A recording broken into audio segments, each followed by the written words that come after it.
നോഹയുടെ പെട്ടകം എന്ന് ഒരുമാതിരിപ്പെട്ട എല്ലാവരും കേട്ടിട്ടുണ്ടാവും. അതിൻ്റെ ഒരു റീക്രിയേഷൻ കാണാനായിട്ടാണ് ഞങ്ങൾ എത്തിയിരിക്കുന്നത്.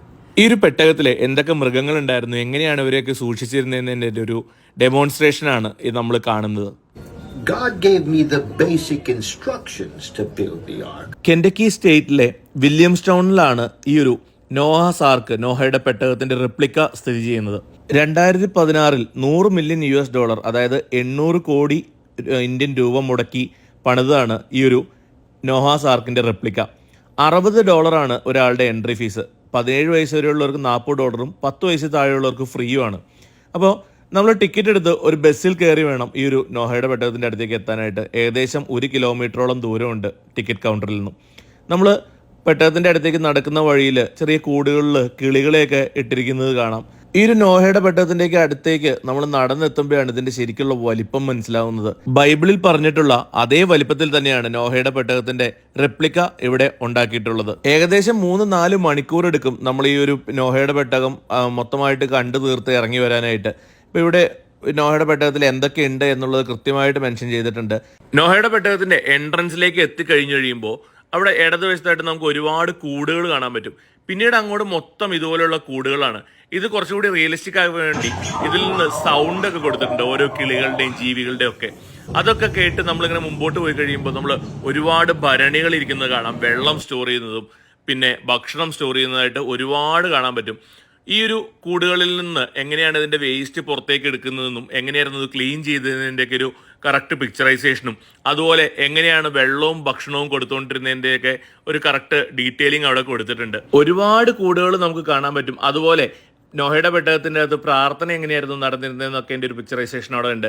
അതുപോലെ ഭരണികളിൽ വെള്ളം സൂക്ഷിച്ചിരുന്നത്, ഈ കാണുന്നത് ഓന്ത് വർഗത്തിൽപ്പെട്ട ജീവികളെ സൂക്ഷിച്ചിരിക്കുന്നതാണ്. അവർക്ക് എങ്ങനെയാണ് ഭക്ഷണം ലഭിച്ചുകൊണ്ടിരുന്നതെന്ന് സെൽഫായിട്ട് മൾട്ടിപ്ലൈ ചെയ്യുന്ന ഈ ഒരു പ്രാണികൾ ഇതിൻ്റെ ഈ ഒരു ബോക്സിൽ നിന്നും ഒരു പൈപ്പ് വഴി ഇതിലേക്ക് കടന്നു വരുമ്പോൾ അവരതിനെ ഭക്ഷിച്ചാണ് ജീവിച്ചുകൊണ്ടിരുന്നതിൻ്റെയൊക്കെ കറക്റ്റ് കാര്യങ്ങളെല്ലാം കൊടുത്തിട്ടുണ്ട്. അതുപോലെ നമുക്ക് ഒട്ടും തന്നെ വിശ്വസനീയമല്ലാത്ത കുറച്ച് കാര്യങ്ങൾ, ഡിനോസറുകൾ പോലെയുള്ള ജീവികൾ ഈ ഒരു പേടകത്തിൽ ഉണ്ടായിരുന്നു എന്നാണ് പറയപ്പെടുന്നത്. അതുപോലെ ഇന്ന് വംശനാശം സംഭവിച്ചിട്ടുള്ള ഒരുപാട് ജീവികളുടെ ഒരു പിക്ചറൈസേഷൻ അല്ലെങ്കിൽ ഒരു മോഡൽസ് എല്ലാം ഇവിടെ ഉണ്ടാക്കി കൊടുത്തിട്ടുണ്ട്. എല്ലാ ജീവികളുടെയും പേരും കാര്യങ്ങളെല്ലാം ഡീറ്റെയിൽ ആയിട്ട് കൊടുത്തിട്ടുണ്ട്. പക്ഷേ എന്തോ വിശ്വസനീയമായിട്ട് തോന്നാത്ത ഒരു രീതിയാണ് നമുക്കിത് കാണുമ്പോൾ തോന്നുന്നത്. കാരണം ജുറാസിക് പാർക്ക് സിനിമയിലൊക്കെ കണ്ടിട്ടുള്ള തരം ജീവികളൊക്കെയാണ് ഇവിടെ കൂട്ടിൽ കാണാൻ കഴിയുന്നത്. എന്തു തന്നെയാണെങ്കിലും ഇത് അറേഞ്ച് ചെയ്തിരിക്കുന്നത് വളരെയധികം ഭംഗിയിലാണ്. എല്ലാവിധ വെള്ളത്തിൻ്റെ അറേഞ്ച്മെൻറ്റും ഫുഡും കാര്യങ്ങളെല്ലാം സ്റ്റോക്ക് ചെയ്തിരിക്കുന്നത് എങ്ങനെയാണെന്ന് കൃത്യമായിട്ട് മനസ്സിലാക്കുന്ന രീതിയിലാണ് ഈ ഒരു സംഭവം റീക്രിയേറ്റ് ചെയ്തിരിക്കുന്നത്. അതുപോലെ ഇതിൻ്റെ ഇൻറ്റീരിയറൊക്കെ ചെയ്തിരിക്കുന്നത് വളരെ ഭംഗിയായിട്ടാണ്. ഇവിടെ നോഹയുടെ ആർക്കിൻ്റെ ഒരു ചെറിയൊരു റെപ്ലിക്ക മോഡൽ ഉണ്ടാക്കി വെച്ചിട്ടുണ്ട്. എവിടെയൊക്കെ എന്തൊക്കെ കൂടുകളായിരുന്നു, എന്തൊക്കെയാണ് സ്റ്റോർ ചെയ്തിരുന്നതെന്ന് മനസ്സിലാക്കാൻ പാകത്തിന് അത് നല്ല ഭംഗിയായിട്ട് ഉണ്ടാക്കി വെച്ചിട്ടുണ്ട്. എല്ലാവർക്കും കാണുമ്പോൾ തന്നെ മനസ്സിലാവാൻ പാകത്തിനാണ് അത് ക്രിയേറ്റ് ചെയ്ത് വെച്ചിരിക്കുന്നത്. ഒരു ഗ്ലാസിൻ്റെ മോഡലാണത്. അതുപോലെ ഇനിയിപ്പോൾ അടുത്ത നിലയിലേക്ക് കയറുകയാണ്. 3 നിലകളിലായിട്ടാണ് ഇത് സ്ഥിതി ചെയ്യുന്നത്. 2ാമത്തെ നിലയിൽ കയറി വരുമ്പോൾ തന്നെ ബൈബിളിൽ പറഞ്ഞിട്ടുള്ള ഭൂമിയുടെ ഉത്ഭവവും കാര്യങ്ങളെല്ലാം കൊടുത്തിട്ടുണ്ട്. അതൊക്കെ കണ്ട് മുമ്പോട്ട് വന്നു കഴിഞ്ഞാൽ പലതരം ജീവികളെ, അതായത് കഴുത്തിന് നീട്ടം കുറഞ്ഞ ജിറാഫ് മുതൽ ജുറാസിക് പാർക്ക് സിനിമയിൽ മാത്രം കണ്ടിട്ടുള്ള തരം ജീവികളെയൊക്കെ നമുക്ക് ഇവിടെ കാണാൻ പറ്റും. പിന്നെ ഈ മൃഗങ്ങൾക്കൊക്കെ എങ്ങനെയാണ് വെള്ളവും തീറ്റയൊക്കെ കൊടുത്തുകൊണ്ടിരുന്നത് എന്നതിൻ്റെ ഒരു മോഡലും കാര്യങ്ങളെല്ലാം ഇവിടെ ചെയ്തു വെച്ചിട്ടുണ്ട്. എല്ലാ ജീവികൾക്കും ഭക്ഷണം കൊടുക്കുന്നതിൻ്റെ ഒരു എക്സ്പ്ലനേഷൻ ഇവിടെ കൊടുത്തിട്ടുണ്ട് കേട്ടോ. എന്ത് തന്നെയായാലും ഇതിൻ്റെ ഒരു റീക്രിയേഷൻ ഇത് ചെയ്തു വെച്ചിരിക്കുന്നത് അപാര ഭംഗിയിലാണ്. Well, God gave me the basic instructions to build the ark. Go for wood, 300 by 50 by 30, and that guided all that we did. I've been building boats most of my life. എങ്ങനെയാണ് ഈ ഒരു പെട്ടകം പണിയാൻ ഇദ്ദേഹത്തിന് സാധിച്ചതെന്നും എന്തുകൊണ്ട് ഇങ്ങനൊരു പെട്ടകം പണിതു എന്നും എല്ലാ ഡീറ്റെയിൽസും കൊടുത്തിട്ടുണ്ട്. അതുപോലെ കുറേ പേപ്പറുകളിൽ അതിൻ്റെ കാര്യങ്ങളും ഡീറ്റെയിൽസും ബോട്ട് പണിത് എങ്ങനെയാണ് അതിൻ്റെ ഒരു മോഡലും കാര്യങ്ങളെല്ലാം ഇവിടെ ക്രിയേറ്റ് ചെയ്ത് വെച്ചിട്ടുണ്ട്. ആളുകൾ പണിയെടുത്തതും കാര്യങ്ങളെല്ലാം ഉണ്ട്, അതിൻ്റെ ഫോട്ടോസും കാര്യങ്ങളെല്ലാം ആയിട്ട്. അതുപോലെ ഫാമിലിയുടെ ഡീറ്റെയിൽസ് എല്ലാ കാര്യങ്ങളും കൊടുത്തിട്ടുണ്ട്. എന്ത് തന്നെയാണെങ്കിലും ഈ ഒരു പെട്ടകം ഇത് കുട്ടികൾക്കും മുതിർന്നവർക്കൊക്കെ ഒരു അത്യാവശ്യം നല്ലൊരു അനുഭവം തന്നെയായിരിക്കും. ഒരുപാട് പിക്ചറൈസേഷൻ ഉണ്ട് ഇതിൻ്റെ അകത്ത്.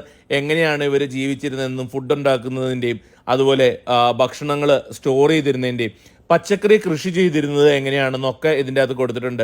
ഇതൊക്കെ എത്രത്തോളം ശരിയാണ് എന്നുള്ളത് എനിക്കറിയില്ല. എല്ലാ നിലകളിൽ നമ്മൾ വന്നു കഴിയുമ്പോൾ ഇതുപോലെയുള്ള കിളിക്കൂടുകളും കിളികളെയും നമുക്ക് അതിൻ്റെ അകത്ത് കാണാം. അതുപോലെ അവരുടെ ശബ്ദങ്ങളും എല്ലാം റിയലിസ്റ്റിക് ആയിട്ട് ചെയ്തു വെച്ചിട്ടുണ്ട്. അതുപോലെ ഇതിന് കൂടുതൽ ഇമ്പോർട്ടൻസ് കൊടുക്കുന്നത് ബൈബിളിലെ വചനങ്ങളും ബൈബിളിലെ കാര്യങ്ങളെല്ലാം അതുപോലെ തന്നെ കൊടുക്കുക, അതിൻ്റെ പ്രസൻറ്റേഷൻസ് ഒരു ഭാഗത്ത് കൊടുക്കുക, ഇതെല്ലാമാണ് ചെയ്തിരിക്കുന്നത്. അതുപോലെ എന്നാണ് ഈ ഒരു ഫ്ലഡ് ഉണ്ടായത്, എത്ര നാള് ഈ ഒരു ഫ്ലഡ് നീണ്ടു നിന്നു, എങ്ങനെയാണ് ഇവർ ഇതിൽ കഴിഞ്ഞത് എന്നതിൻ്റെയൊക്കെ ഒരു പിക്ചറൈസേഷൻ ഇവിടെ കൊടുത്തിട്ടുണ്ട്. അതുപോലെ ഏകദേശം 1 വർഷം ഈ ഫ്ലഡ് നീണ്ടു നിന്നു, 1 വർഷത്തിന് ശേഷമാണ് ഇവർ വീണ്ടും ഭൂമിയിൽ കാലുകുത്തിയെന്നൊക്കെ ഇതിൻ്റെ അത് പറയുന്നുണ്ട്. ഇവിടെ ഒരുപാട് പിക്ചേഴ്സും കാര്യങ്ങളെല്ലാം ഉണ്ടാക്കി ഒരു ബൈബിളിൻ്റെ അടിസ്ഥാനമാക്കിയാണ് ഈ ഒരു സംഭവം ക്രിയേറ്റ് ചെയ്തിരിക്കുന്നത്. ഏതായാലും ഇത് നിർമ്മിച്ചിരിക്കുന്നത് വളരെയധികം ഭംഗിയിലാണ്, വളരെയധികം എഫേർട്ട് എടുത്ത് ഒരുപാട് പൈസ ചിലവൊക്കെയാണ് ഇത് ഉണ്ടാക്കിയിരിക്കുന്നത്. ഇവിടെ നമ്മൾ താഴത്തേക്ക് എത്തിക്കഴിയുമ്പോൾ ഒരു സുവനീർ ഷോപ്പും കാര്യങ്ങളെല്ലാം ഉണ്ട്, നമുക്ക് വേണ്ട സുവനീർസ് ഇവിടുന്ന് വാങ്ങാം. അതുപോലെ ഇതൊരു മസ്റ്റ് വിസിറ്റ് പ്ലേസ് എന്ന് ഞാൻ പറയില്ല, വേണമെങ്കിൽ താല്പര്യമുള്ളവർക്ക് ഒന്ന് പോയി നോക്കാം.